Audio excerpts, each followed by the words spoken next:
un poco también de piso de tierra. Ya, bueno, la clase pasada vimos un poco de generalidades con respecto al conejo, un poco de anatomía, vimos lo que es la alimentación, entonces ahora vamos a partir con el tema del alojamiento. ¿Ya? Existen distintos tipos de jaulas y ya lo hemos conversado un poco también con miomorfos y tecomorfos, ¿cierto?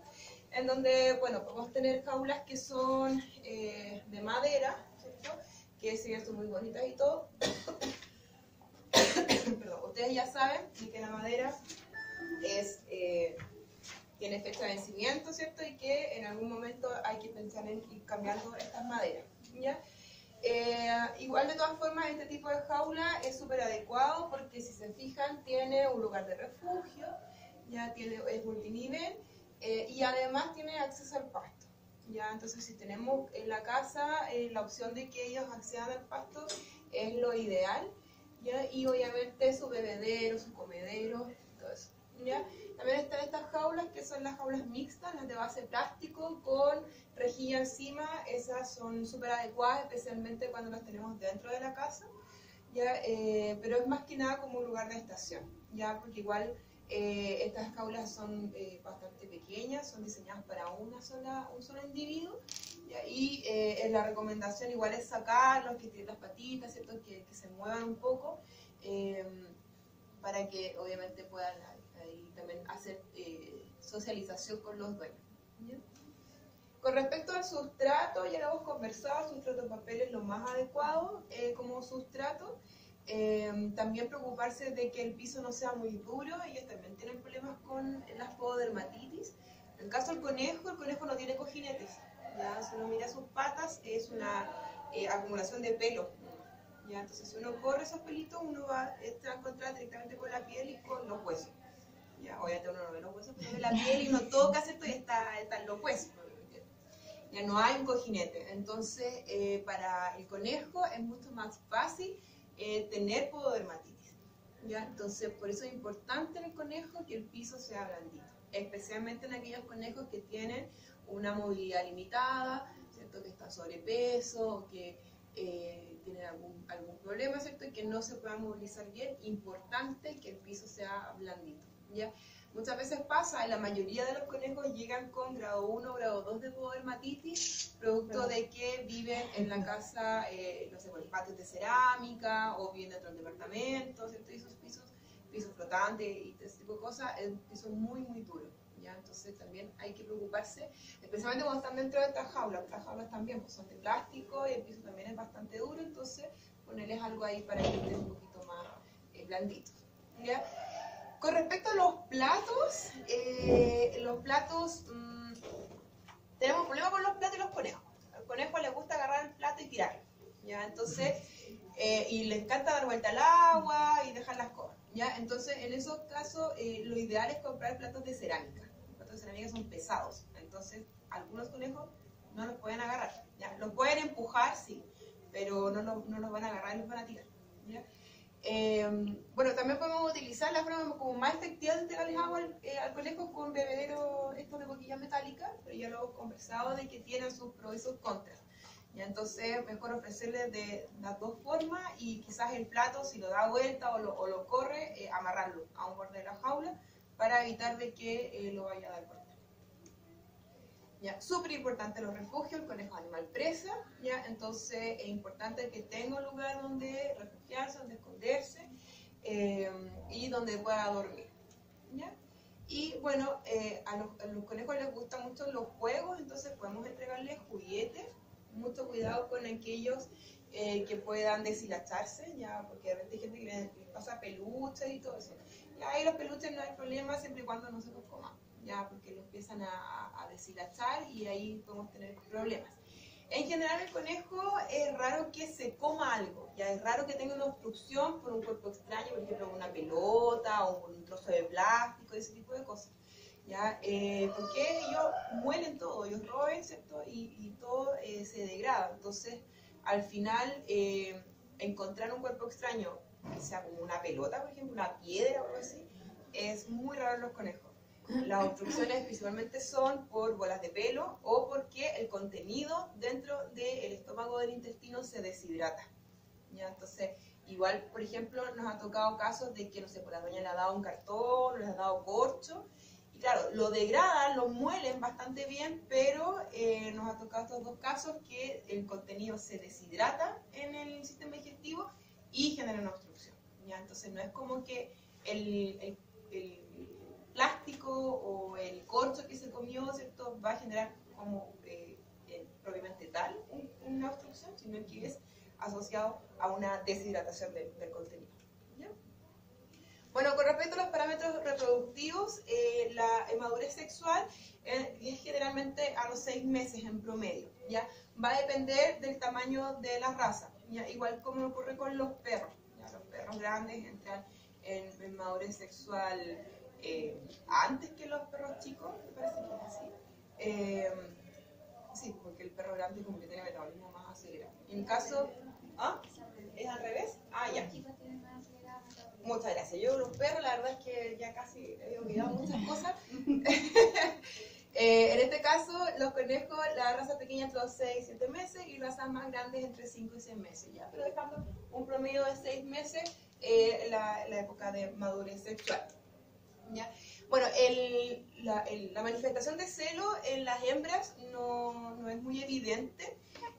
La forma en como uno puede saber que entra en madurez sexual es cuando tenemos un grupo o cuando el animal es muy sociable y nosotros vemos que está más receptiva a los cariños. O sea, cuando uno le hace cariño y le hace cariño en la grupa, la hembra cuando está receptiva levanta la grupa, ¿ya? ¿Ah? Como los gatos. Claro, pero es que el gato siempre levanta la grupa porque le gusta. Al conejo en general no le gusta que le toquen la grupa.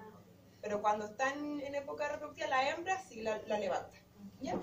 Y en el caso del macho nos damos cuenta al tiro porque los machos empiezan a orinar todo. Ya orinan a la gente, a los dueños, en la cama, todo. Y de hecho, orinan también a las otras mascotas y como que hacen un abanico con la orina. Entonces como que hacen una vuelta así y tiran pipí para todos lados. Y la orina del conejo que es muerta. Y lo otro que hacen también, que es conducta de celo, generalmente lo hacen con los dueños, es que empiezan a girar alrededor de los dueños. Giran alrededor y se frotan. Ellos tienen glándulas de marcaje en la barbilla, ya, bueno, y en la zona perianal, pero generalmente con la barbilla, como los gatos que te marcan, y los conejos también marcan, y en algunos casos muerden como los dueños despacito.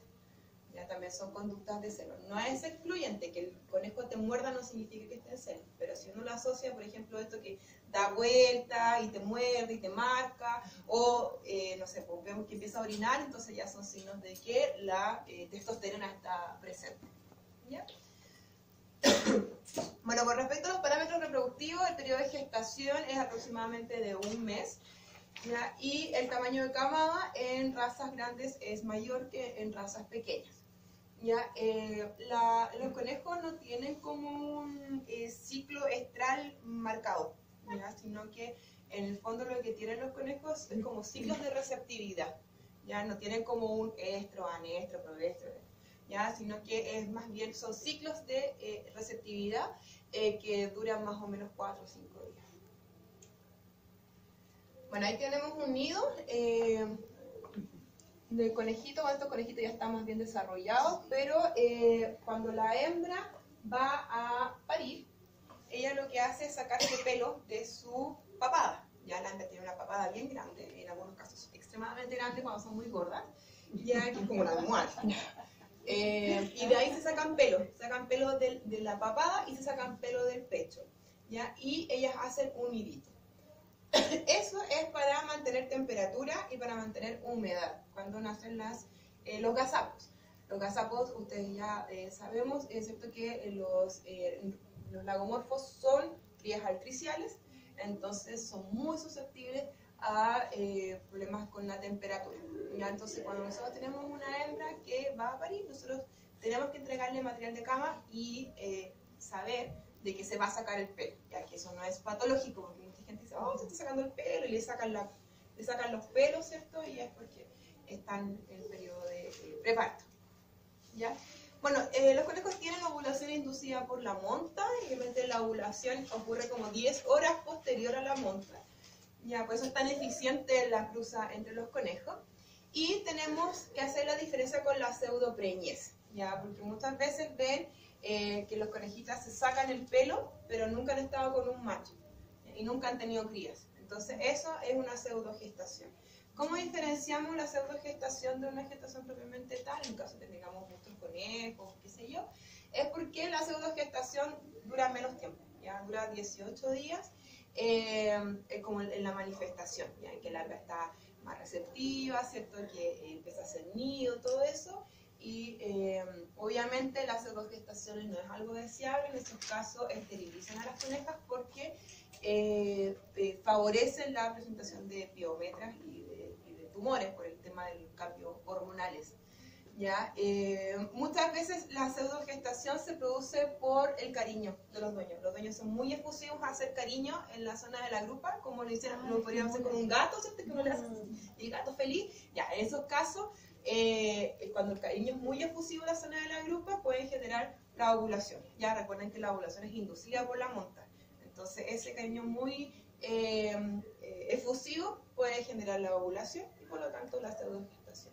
¿Ya? También la monta entre hembras. Muchas veces cuando tenemos muchas hembras juntas, los conejos son bien territoriales, ¿ya? Entonces se empiezan a montar unos con otros como forma de territorialidad, ¿cierto? Y eso también puede generar la ovulación y la pseudogestación, ¿ya?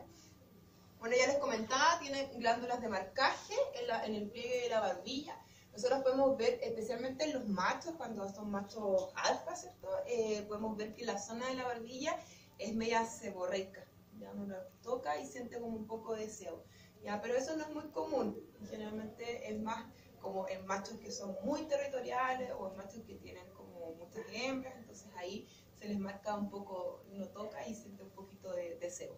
¿Ya? Y en la zona inguinal también tenemos glándulas almizcleras, tienen una sustancia que tiene un olor a almizcle y muchas veces, creo que tengo una foto más adelante en la zona perianal, se empiezan a juntar contenido, ya se ven como las pelotitas negras o a veces amarillas, ¿ya? Y eso solamente es contenido de la glándula. Eso se puede limpiar, se puede extraer, las pelotitas que se van a poner. Bueno, este es el sexaje, sí, aquí se ve las glándulas almizcleras, están en la zona perianal, o sea, justo alrededor en este caso es una hembra y en este caso es un macho. ¿Ya? Son iguales, ¿cierto? Sí, son súper parecidos, ya. No, mira, lo que pasa es que las fotos en verdad son como súper poco, no ayudan mucho. Lo que pasa es que igual, cuando son chicos, antes de entrar a la madurez sexual, es muy difícil poder diferenciar, porque cuando uno expone, siempre sale algo, ¿ya? En el caso de la hembra, sale los labios, ¿ya? Y bueno, se describe que es como una hoja doblada, ¿ya? Entonces uno ve como una cosa redondita. Y en el caso del macho, el macho se ve como un ganchito, ¿ya? Entonces la salida de la uretra es como un punto, ¿ya? Y en el caso de la hembra es como más alargado. Esa es la diferencia entre macho y hembra. Ahora, la forma más fácil de verlo es si tiene testículos o no, ¿ya? En el caso de la hembra, nosotros vamos a ver también las glándulas almizcleras muy pegaditas a la vulva, ¿ya? Y toda esta zona plana, ¿ya? Y en el caso del macho, podemos también tener algún tipo de errores porque los testículos tienen comunicación con el abdomen, ¿ya? Entonces pueden estar en el escroto o pueden ingresar a la cavidad abdominal, ¿ya? Entonces muchas veces realmente uno se puede confundir porque la hembra también tiene una parte que es como alopésica. Uno puede pensar que puede ser el escroto. El escroto de los conejos es una telita muy delgadita, ¿ya? Y del mismo color de la piel. Entonces puede como caer en algunas dudas, ¿ya? Pero si uno expone, el pene sale como un ganchito, como decía, la salida de la uretra es como un punto, ¿ya? Y si tenemos dudas, lo que uno puede hacer es masajear la zona inguinal, ¿cierto? Y ahí descienden los testículos, ¿ya? Y bueno, las glándulas almizcleras están un poquito más separadas, entonces así es más fácil hacer. Claro, con esta foto no nos ayuda mucho, ¿ya? Y así es el caso del macho. Si uno expone, sale como un ganchito. Y en el caso de la hembra sale como cosa redondita. Ya, bueno, como ya les comentaba, las hembras antes de parir hacen un nido. ya entonces es importante que uno les entregue material de cama, ya para que hagan su nido. Puede ser una mantita, puede ser cualquier material, pero cosas que ella, la cosa es que ella pueda hacer un nido. Si ella no puede hacer un nido, lo va a hacer con lo que encuentre. ¿Ya? Entonces puede hacerlo con cajas, puede hacerlo con lo que sea, con la alfombra, ¿cierto? Entonces es importante que nosotros le entreguemos los materiales de cama. Además, ella se va a sacar pelita, ¿ya? Y eso ocurre generalmente 12 a 14 horas antes del parto, ¿ya? Entonces en ese momento uno sabe que tiene que dejarla tranquila. Si uno tiene un lugar que diseñó para el momento del parto, entonces uno en este momento, cuando empieza a hacer su nido, ¿cierto? Uno la puede tomar y llevarla a ese lugar. Ahora, los conejos son súper especiales, ¿ya? Ellos son súper llevados a su idea. ¿Ustedes vieron la película La historia secreta de mi mascota? ¿La vida secreta de su mascota? Ya, veanla, porque el conejo, bueno, en realidad todos los animales están súper bien personificados, pero el conejo está extremadamente bien personificado. Porque uno ve que el conejo es un animal súper lindo, súper... a nadie, no conozco a nadie que no le gusten los conejos. A todos les encanta, no le gusta lindo, tierno y todo. Pero en verdad son un demonio, un lobo con piel de oveja. Porque en verdad son súper llevados a sus ideas. ¿Ya? Y de hecho hemos tenido hartos pacientes que han atacado a los técnicos y han atacado a los médicos. En verdad, son un demonio, son terriblemente pesados. ¿Ya? Y súper llevado a su vida. Entonces, si es que no le gustó el lugar que ustedes decidieron, entonces ella va a hacer lo imposible por parir en donde ella quiere. Ya, súper llevado a su vida. ¿Ya? Lo ideal es que el lugar en donde esté sea cerrado y sea oscuro. Recuerden que los conejos viven en madrigueras. ¿Ya? Entonces, lo ideal es que nosotros tengamos un lugar lo más parecido a una madriguera posible. Entonces, tenemos un lugar cerrado, un lugar oscuro. ¿Ya? Otra cosa importante es que no manipular a los gazapos. Los conejos, las conejas, son caníbales, ¿ya? Solo cuando se sienten amenazadas, ¿ya? Entonces, como si yo voy y tomo a los gazapos o dejo mi olor en el nido, ella se los va a comer porque se va a sentir amenazada, ¿ya? Ahora, siempre hay excepciones, ¿ya? Uno puede encontrar videos en YouTube que el dueño toma a los conejos y todo eso, pero no es lo que debería ser, ¿ya? En el fondo la coneja lo que piensa es que prefiero comérmelos yo a que se los coma el depredador, ¿ya? Y por eso se los tienden a comer y no dejan rastro, ¿ya? Entonces como ya me cachó el depredador, me lo como todo, no dejo rastro y me voy, ¿ya? Entonces ese es como el pensamiento que tienen los conejos, entonces por eso es importante no manipularlos. Lo que podrían hacer es poner como un techito y ese techito que se pueda levantar. Entonces, para mirar si es que los gazapos están vivos o no.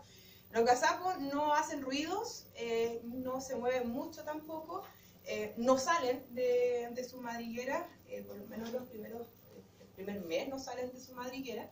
Y eso principalmente porque obviamente son animales presa, entonces tienen que hacer lo más piola posible para que no venga el depredador a comérselas, ¿ya? En general el parto ocurre durante la madrugada, esto es en la mayoría de los casos, no en todos, ¿ya? Y el parto tiene que ser lo más rápido posible, ojalá no más de 20 minutos, ya es un parto muy, muy eficiente porque como animal presa, ¿cierto? Tiene que estar todo rápido, claro. ¿Ya? Bueno, ya sabemos que son crías altriciales, ya saben ustedes lo que significa ese concepto, y se mantienen en el nido sin moverse, sin hacer ruido, o sea, igual se mueven, pero no mucho, ¿cierto? No hacen ruido, los gazapos no chillan, ya de forma normal, ya, o sea, probablemente uno puede escuchar algún tipo de ruido, no sé, pues es que nunca la madre no ha vuelto, ese tipo de cosas, pero en general los gazapos tienden a ser muy, muy silenciosos, ¿ya? Y esto es algo súper importante, porque muchas veces yo he visto muchos foros, han llamado también muchas veces al hospital, porque dicen, ¿qué leche le puedo dar a los gazapos? Porque la mamá es súper mala mamá, no les da nunca leche, ¿ya? Ojo con eso, porque son animales presas, entonces la hembra no puede permanecer mucho tiempo dándole leche a sus crías. Ella solamente les da leche una vez al día, y ese amamantamiento dura entre 3 a 5 minutos, es súper corto. ¿Ya? Por eso también es difícil la crianza artificial en los conejos, porque esa leche, para poder entregarle todos los nutrientes que necesita en el día a los gazapos en 3 a 5 minutos, una leche que tiene mucha grasa, tiene mucha proteína, está muy concentrada y por lo tanto es muy difícil poder hacer una leche que supla, claro, que supla el aporte nutricional que tiene esta leche. Es una leche demasiado nutritiva, ¿ya? En general nosotros lo que usamos para dar sustituto lácteo es leche de cabra. Es como lo más parecido dentro de lo que hay en el mercado para entregarle a las crías, ¿ya? Hay gente que hace unas mezclas de leche evaporada con no sé qué, esas mezclas, pero la verdad es que creo que en general la crianza artificial de gazapos es muy, muy difícil, principalmente por esto, ¿ya? Y además porque son artificiales, así nacen los gazapos, ¿ya? Entonces son súper susceptibles al ambiente. De hecho, cuando se han hecho estudios y han medido temperatura y humedad dentro de los nidos de las conejas, y son temperaturas súper altas y también hay una humedad muy alta, ¿ya? Y esos estudios se hacen principalmente, se han hecho en granjas donde tienen para peletería y para carne, ¿ya? Porque es muy fácil, como tiene una humedad tan grande y una temperatura tan alta, es muy fácil que los niños se contaminen con hongos. Y entonces, también hay que tener cuidado con eso. Doctora, ¿cómo saber si a la hembra no le gusta el nido que no le hizo? Porque se va a salir. Lo va a ver y no se va a meter nunca. Y claro, no se va a meter, se va a salir, si tú la metes va a desarmar todo. Entonces, ahí tú te das cuenta. Ya, con respecto a la medicina preventiva, los conejos, en todos los animales exóticos nosotros recomendamos que vayan por lo menos 2 veces al año a un chequeo, ¿ya? Y esto principalmente porque son animales que viven poco, son animales que tienen un metabolismo muy acelerado, ¿ya? Entonces es pasar de un año a otro, ¿cierto? Al control puede significar de que hoy día tenía una masita y mañana y el próximo año ya tiene metástasis, ¿ya? Entonces por eso es importante hacer controles lo más seguido, nosotros de forma control sano cada 6 meses, y obviamente en pacientes que están enfermos hacemos controles mucho más seguidos, ¿ya?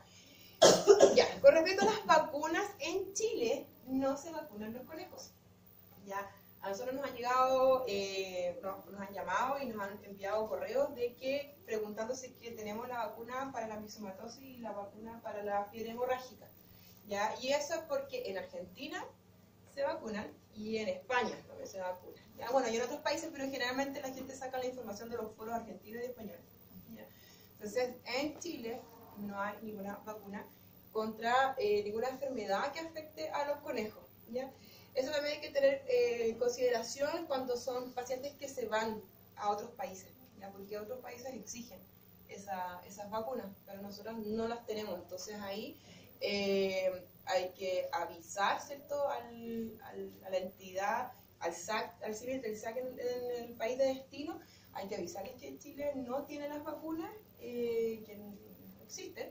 Entonces ahí ver si es que al momento de llegar a destino el conejo se debe vacunar o se entra en cuarentena, qué sé yo. ¿Ah? Claro, así. En teoría, todos los mamíferos son podrían eventualmente transmitir la rabia. Entonces, en teoría, todos los mamíferos deberían vacunarse contra la rabia, ¿ya? Pero en Chile no hay ninguna legislación y nadie lo hace. Yo creo que hasta que aparezca el primer caso del conejo que transmite rabia, van a empezar con las vacunas. Pero en Chile, ninguna, ¿ya? Lo que sí, yo siempre le recomiendo a los dueños de que cuando tenemos un conejito, hagámosle por lo menos una vez al año, ojalá a partir de los 3 años, exámenes anuales. Y estos exámenes anuales consideran perfil, hemograma, radiografía o ecografía de abdomen y una radiografía de cráneo, ¿ya? ¿Por qué? Porque los conejos predisponen mucho a tener patologías dentales, ¿ya? Hemos tenido casos de conejitos de meses con problemas dentales severos. ¿Ya? El perfil de hemograma, obviamente, para tener un control, ¿qué mejor que tener un registro del mismo paciente para poder ver las alteraciones en algunos de los parámetros? Ecografías de abdomen o radiografías también nos ayudan, pero en estos casos, cuando son preventivos, ayuda mucho más la ecografía. Y eso, con respecto a los exámenes, ¿ya? Y bueno, con respecto a los antiparasitarios, también mucha gente pregunta, ¿lo desparasito? ¿No lo desparasito? Hay clínicas que desparasitan como los perros cada 3 meses, hay colegas que desparasitan cada 6 meses, hay colegas que desparasitan cada 1 año, pero nosotros no desparasitamos. De forma preventiva no. Solamente si existe un parásito. Claro. ¿Por qué? Primero, porque no existe ningún antiparasitario hecho y formulado y seguro y aprobado que sirva para los conejos. ¿Ya? Entonces, por eso es una de las causas. ¿Ya? Segundo, no hay muchos parásitos que afecten a los conejos. ¿Ya? Me refiero a los parásitos internos. Hay la gama de parásitos internos que afectan a los conejos son reducidas. Entonces, cuando son animales indoor, en general, no tienden a estar parasitados. ¿Ya? Por eso nosotros no desparasitamos de forma preventiva. ¿Cuándo sí lo hacemos? Cuando es un conejo que vive con perros y con gatos, ¿ya? Aunque yo prefiero que esté desparasitado el perro y el gato, pero muchas veces pasa que, claro, yo tengo mis perros desparasitados, pero se mete el gato al vecino y va a dejar su caca, o de repente pasa que es un conejo que no es indoor, sino que sale, va, no sé, a la plaza y come pastito de la plaza, ese tipo de cosas. Entonces, cuando son animales que tienen algún factor de riesgo, nosotros hacemos desparasitación, ¿ya? Y obviamente cuando hay presencia de parásitos, ¿ya? Tanto internos como externos. O sea, si hay pulga, lo vamos a desparasitar. Si hay garrapata, lo vamos a desparasitar, ¿ya? Si es que sus caquitas salen con algún bichito, también, ¿ya? En esos casos, obviamente, en el fondo no hacemos desparasitaciones preventivas, sí hacemos reactivas, en el momento que encontramos el parásito, y hacemos cuando hay factores de riesgo, ¿ya? Cuando hay cosas que uno no puede controlar. O sea, no puedo decir al conejo que no se coma el pasto de la plaza. O sea, casi imposible poder hacer eso. O que el gato del vecino no se meta a mi casa, también eso es difícil. Ya, con respecto al manejo, tenemos, bueno, el tipo de contención física y contención química. Ya, la contención física es cuando uno lo agarra y la contención química es cuando uno lo anestesia o lo seda. Ya, vamos a ver solamente la parte de sujeción física. Ya, en el caso de los conejos, a los conejos hay que tener mucho cuidado con sus miembros posteriores. Lo vimos la semana pasada, que su relación entre el hueso y el músculo es muy grande. ¿Ya? Sus huesos son muy delgaditos y su masa muscular es muy potente. Por lo tanto, si yo lo afirmo de una mala manera, es muy fácil de que tengamos algún problema. Ya podemos tener lesiones a nivel muscular, lesiones a nivel de articulación, o incluso en casos más graves, fracturas de hueso y fracturas de columna. ¿Ya? Entonces, por eso es súper importante una buena manipulación. ¿Ya? El conejo siempre debe sentirse seguro. ¿Ya? Si el conejo se siente inseguro, va a empezar a patear. ¿Ya? Y en casos más extremos, va a chillar. ¿Ya?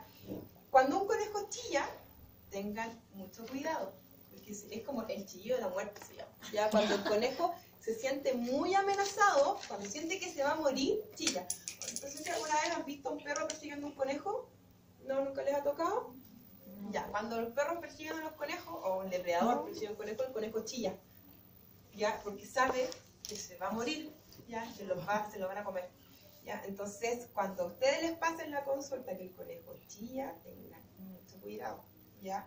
También pasa en algunos casos con las anestesias. Cuando están en el proceso de inducción también pueden chillar. ¿Ya? En esos casos anestesian lo más rápido posible, porque se puede morir de un paro cardíaco. ¿Ya? A ese punto. Sí, pues son animales presa. Entonces no están creados para sentir dolor, ¿ya? Y para estresarse mucho. Entonces, cuando el conejo sabe que la muerte es inminente, se autopata. Genera una descarga de catecolaminas fulminante. Por eso se lo advierto, porque de verdad que se puede morir. ¿Ya? Y por cierto nunca me ha pasado, pero a colegas que sí les ha pasado. Que de repente una contención muy fuerte o una anestesia muy suave, ¿cierto? O muy extensa, ha hecho que claro, que se suiciden. Sí, la adrenalina así al chorro y ahí no hay forma de sacarlos. Cuando es en esa condición, cuando entra en un paro cardiorrespiratorio producto de un estrés muy grande, no hay forma de sacarlos. Muy difícil. ¿Ya? Entonces, esta yo creo que es una de las mejores formas de cuando uno tiene que desplazarse con el conejo. Por ejemplo, me lo tengo que llevar a la sala de rayos o lo tengo que ir a pesar a otro lado. ¿Ya? Esta es la mejor forma, en el fondo, es mantener el conejo con un brazo, bueno, porque ustedes quieran, yo soy zurdo así que uso mucho el brazo izquierdo, ya por debajo del cuerpo del conejo, pero yo en estos casos les dejo las patas un poco libres, porque cuando el conejo tiene las patas colgando, no patea. Cuando él siente que puede apoyar la pata, ahí patea. ¿Ya? Entonces, si uno le toma las patas, lo más probable es que te patee. En cambio, si uno las deja sueltas, como que tiritan un poco y después se quedan quietos, pero no patean. ¿Ya? Entonces, lo que yo hago cuando tengo que desplazarme con un conejo es poner mi brazo debajo, darle todo el soporte en el fondo a la parte ventral del cuerpo, las patas colgando y le escondo la cabeza en mi brazo. ¿Ya? Y con la otra mano lo pongo encima para afirmarlo, ¿cierto? Y que no vaya a saltar. ¿Ya? ¿Por qué le tapo los ojos? Porque son animal presa. Entonces, si yo me voy pasando por el hospital y está el perro o está el gato por ahí, el conejo se puede estresar. ¿Ya? Entonces, le tapo los ojos. Y además que tener el ojo, estar como en penumbra, también ayuda a disminuir los niveles de cortisol. ¿Ya? Eso en todas las especies. ¿Ya? Nunca, por favor, nunca lo agarran de las orejas. Así como el mago. No, eso no se hace. Los conejos tienen mucha irrigación en sus orejas. De hecho, es prácticamente el único lugar por donde eliminan calor. ¿Ya? Es a través de las orejas. Si yo le daño las orejas, le daño su sistema de termorregulación. ¿Ya? Aparte que es súper doloroso y súper sangrante. Entonces, nunca lo tomen de las orejas. ¿Ya? Tampoco lo tomen como un gato. Así como el gato uno lo agarra, ¿cierto? El pellejo, ¿cierto? Y se puede... Y de hecho dicen que es como que lo relaja, lo agarra de la nuca. Y al conejo no. Al conejo no lo relaja. Ya, aparte que aquí también está la posibilidad de que patee, ¿ya? Y que vamos a dañar la columna. Sí, hay algún momento en que uno lo puede agarrar de la nuca, pero si yo lo voy a agarrar de la nuca, siempre agarrarlo también del tren posterior. Siempre darle soporte al cuerpo. Uno de repente puede agarrar el conejo de la nuca y para levantarlo, por ejemplo, para tomarlo en brazos, ¿ya? Pero cuidado también con esta tomada, ¿ya? Porque de repente uno le agarra la cabeza, ¿ya? Y eso es lo que hace el depredador cuando se los come, les agarra la cabeza, ¿ya? Entonces cuidado con esta tomada tiene que ser sutil y no puede ser con el paciente colgando bajo ninguna circunstancia, ¿ya? Como les decía, esta es la forma más correcta para cuando uno va a transportar al conejo, ya, el dejarle sus patas libres. Bueno, yo meto la mano por abajo, bueno, hay distintas variaciones, depende del gusto.